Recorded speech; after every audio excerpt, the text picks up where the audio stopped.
How do you know how to find local milk in your area? I'm a veterinarian for dairy cows, and let me tell you a little secret.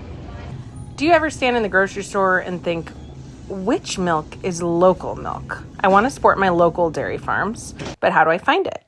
Well, there's this website called whereismymilkfrom.com. You can enter the code and find out where your milk is from. When I did a poll on Instagram, I found out most people really want to support local milk. But when faced with all the choices in the grocery store, it's really hard to know which milk to buy. So I'm telling you, just look for that code. It's usually printed near the top. See this printed stuff? The code is in here. It also usually starts with 2 numbers, something between 1 and 56. So if you look here, that number starts with 06. It ends with 1 to 5 digits. So let's look on this carton, and it ends with a 10. There's usually a bunch printed on there, like the best by date and some other things, so it doesn't have a colon in it.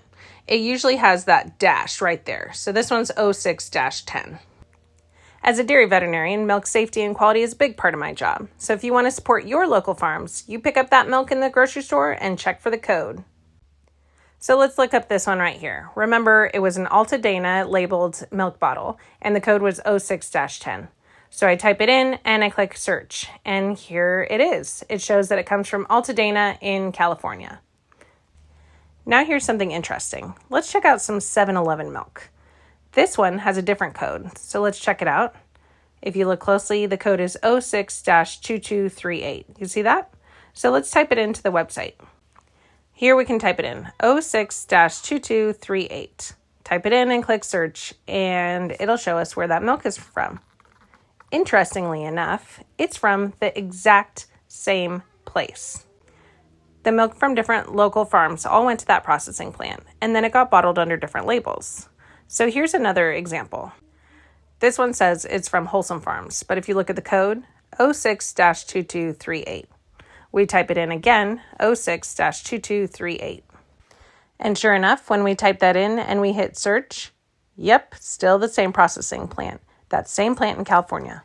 I think it's great when people want to support their local farms. So if you can figure out the code of the plant that's closest to you, then you'll be able to support farms that are near to you.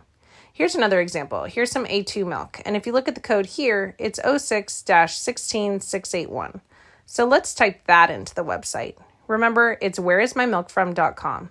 We type in 06-16681. And we see that one comes from a different plant. 9th Avenue Foods in California. A lot of times the generic brand milk will actually come from local farms and go to one processing plant and then have different labels put on it. Whereas the specialty milk like A2, organic, or other specific milks can often come from farther away because there's less farms doing that. Here's some examples from the website. This one actually says plant number, so you know that's the right number. This one has the number listed twice on the carton. They're all a little different. This one, the date kind of looks like a code, but it's not. The code's at the end. And in this one, the code is at the end, 20-283. You can even find the codes on other dairy products like yogurts. And where's the code on this Country Crock butter? Whoop, it's not there because it's not real butter. Same with this dairy product right here. If you want to know more about where your milk comes from, hit subscribe and follow along with me at Dairy Cow Veterinarian.